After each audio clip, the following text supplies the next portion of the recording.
Steve Lynch is the Director of Planning and Economic Development down here. A great deal of the geospatial analysis coming out of his office. Thank you for that. Who have I missed? Cooperative Extension is always here. There's Judy Wright, our educators, and many, many meetings together. Thank you for that. So it truly has been and continues to be a collaboration. And if any of you have ever seen the chart Aula did on water resource organizations, those that have responsibility, authority, and in some cases both, it's a confusing chart. It is a complex chart because water resource management in New York State has been distributed across levels of government and up and down levels of government. It's why it's so important to have folks like Mark Macco here, who is he represents DEC. He's the Region 7 Director, and he's here this morning. Mark, where are you? I lost Matt. Yeah, Matt. Matt, right here. Thank you for being here. So it truly is a collaboration all the way up to our federal reps, and it's what we need to be doing. We need to find a way to work together, and in fact, the truth is we won't make any progress unless we do work together, because we don't have a water czar in New York State. We don't have anybody that says this is what you will do. It's sessions like this where we tease out the path we're going to take forward. Enough said. So, by way of introduction, the Director of Utilities for the City of Auburn, Mr. Seth Jensen.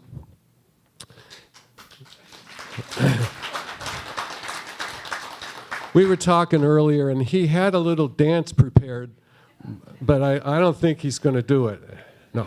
Okay. All right. So instead, he's going to focus on the short term. By that I mean short term, the immediate amendments, the upgrades in the treatment plants. He'll focus on Auburn, of course, probably have some comments about the town of Owasco's water treatment plant as well, because that is the short term. That's the next thing that has to happen. So we'll be putting systems in place to help diminish the possibility of detectable levels of cyanobacteria toxins in the treated water again. That's the short term. Got to do that, health and safety first. And then the last two presentations will focus more on the longer term preventative actions based on the science that you've heard this morning, or the uncertainty that you're now all aware of. So Seth, thank you for being here, and here you go. Thank you, Bob. As Bob mentioned, my name is Seth Jensen. I'm the Director of Municipal Utilities with the City of Auburn. I'm here today to give you guys a quick overview on where we're at with our plans to upgrade the treatment facility in Auburn.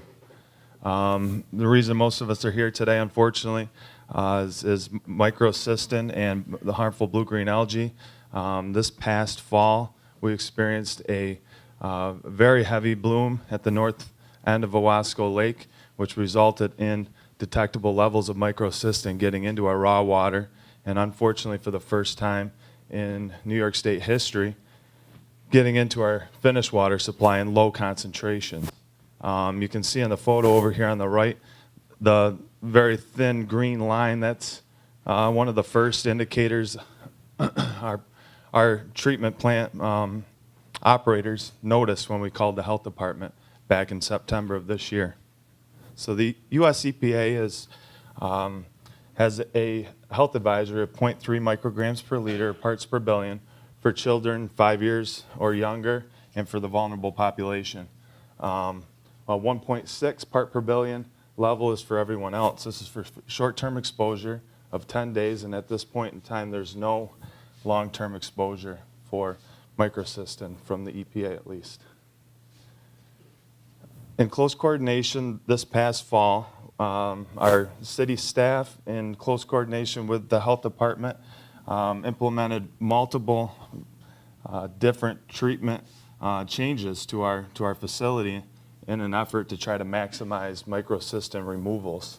I'll go through them really quickly with you guys. The first thing that we did was we stopped our chlorine line, adding chlorine at our intake. We use chlorine at our intake to remove zebra mussels or keep zebra mussels at bay.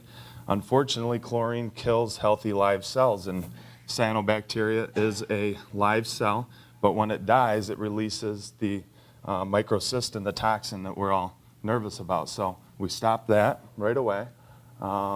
We then added anywhere from 50 to 100 pounds of wood-based powder activated carbon into our sedimentation basin at the filtration plant. With the health department's recommendation, we increased our chlorine residual slightly. That's on our finished water side, so cyanobacteria is removed at that point. We're not releasing additional microcystin as we would be at our intake with the raw water. And then we also increased our backwash frequency. So our rapid sand plant, typically we backwash our filters every 72 hours, plus or minus. We increased that to once daily. Although, you know, a lot of what we did was great. What our operators did, they put a lot of time and effort into trying to keep the community safe this fall. But we certainly identified that that's not going to be something that we can rely on each year. We needed to do something at our plant. So shortly after the harmful algal blooms were experienced, and we were dealing with microcystin in our water source, I was you know, pretty taken aback by the community as far as the county, the city, all the local officials. We all got together.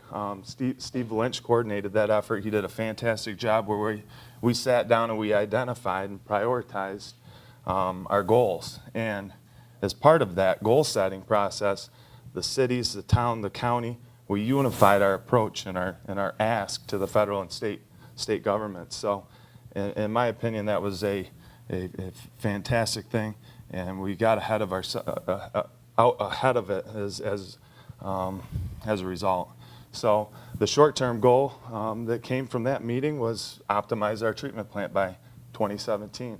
Long-term goals is a lot of what you're hearing about today with respect to the watershed and the lake health. So jumping into the short-term goal, one of my things was, okay, we want to optimize our plant. Well, we need money, and I need some expertise because we just don't have the time to dedicate people to redesigns, and there's a lot of good professional people out there that have been dealing with harmful blue-green algae in their treatment plants throughout the world. So we wanted to tap into that resource. Our city council approved $75,000 in funding for a laboratory analysis and a design engineering report.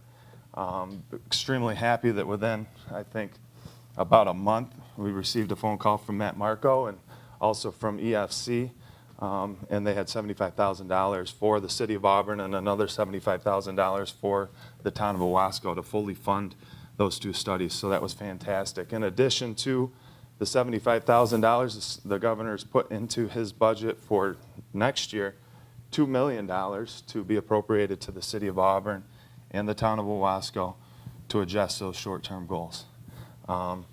It's important to note that as part of the engineering report, the lab analysis, our consultant is following the protocol necessary so that we're set up to apply for additional grants or funding as it may become available. So it's kind of a technicality, but it's important so that we're perfectly aligned for any funding opportunity that may be out there if the $2 million is not enough from the governor's budget. Our final recommendations, I'm not going to spill the beans today completely. This Thursday, March 9th, I invite every single one of you to come and support the city of Auburn. Our consultant will be there to go through their findings in great detail and talk about all the different financial impacts and things of that nature. But I'll give you the Cliff's Notes version here today. So we narrowed it all down to two primary treatment options for the city of Auburn specifically.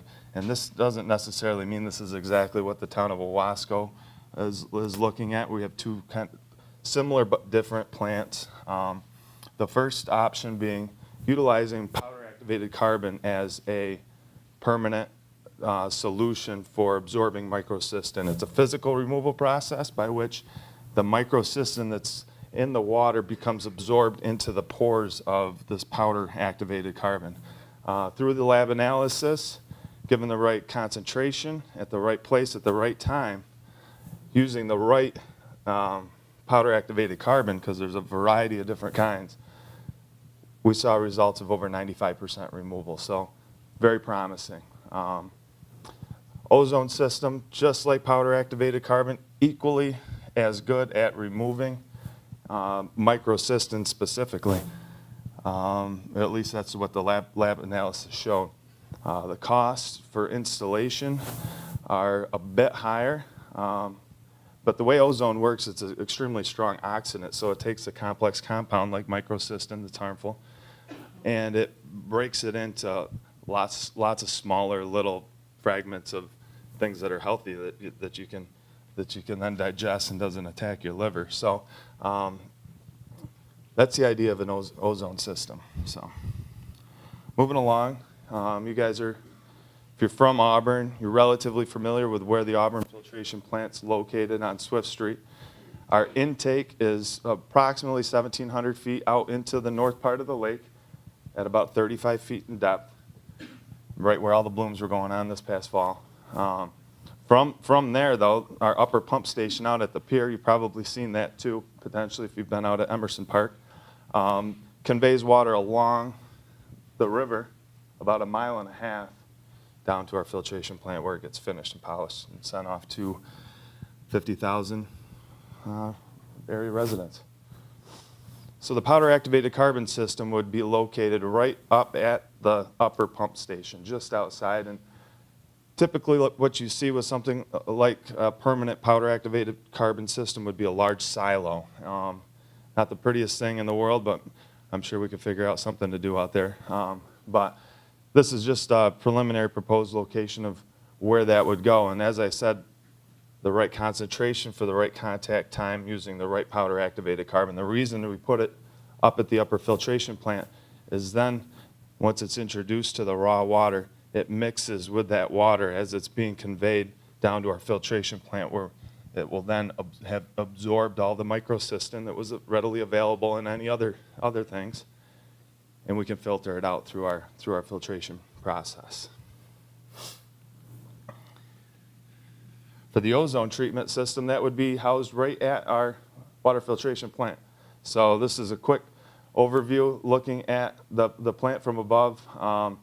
The building to the right over here, that's the original slow sand filtration plant that was the first water filtration plant that the city of Auburn constructed back in the early 1900s.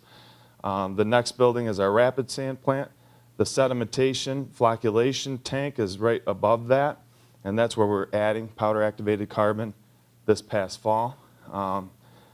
So the water comes in through the slow sand filter up over to the sedimentation tank, and as I had mentioned, that ozone breaks apart that complex compound structure of the microcystin, and when it does that, you have all these other little pieces. Our consultant is highly recommending that we filter after ozonation occurs.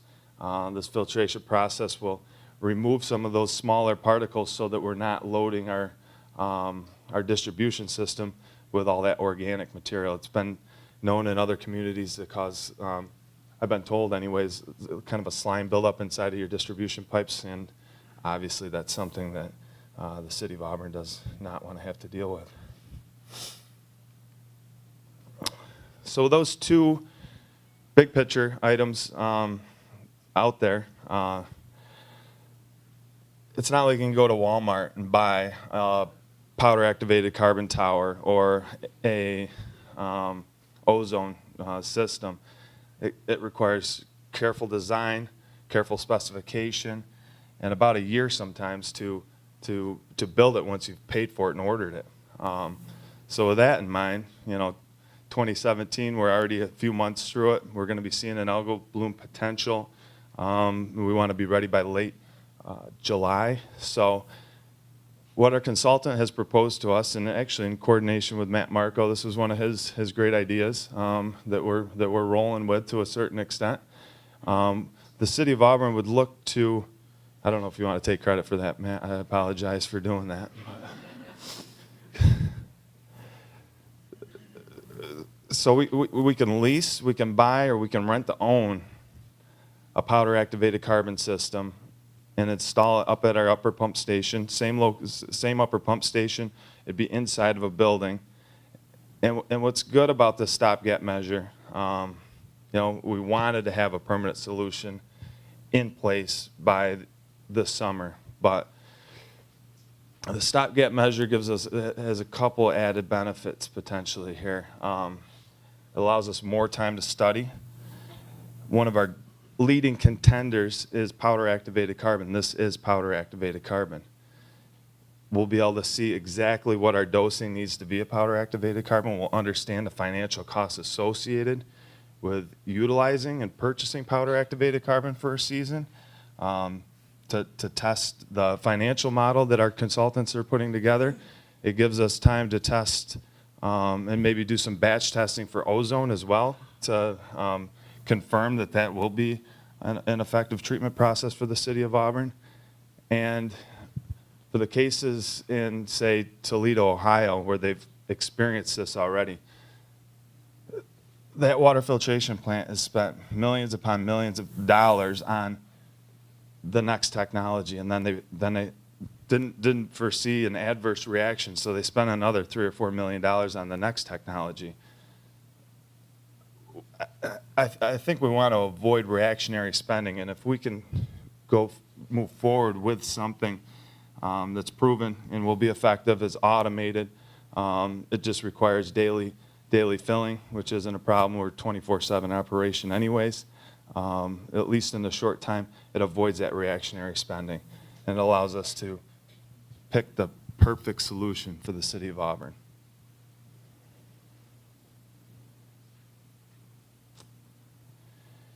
Just a couple. I'm gonna end. I'm not gonna drag it out much longer. I apologize.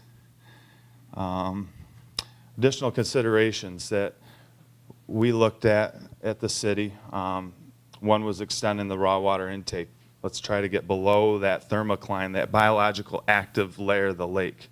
With the help of Dr. Liz Moran, we located exactly where that would be out in the lake. And unfortunately, because of, I can't think of the right name, but the topography of the land under the lake, it requires going out miles to get to this point. And as a result, it's an extremely costly endeavor. So although we're going to continue to consider it and put it on every report that we see as a baseline, another thing to compare, because it is absolutely an option, it just seems like it's going to be a bit too costly to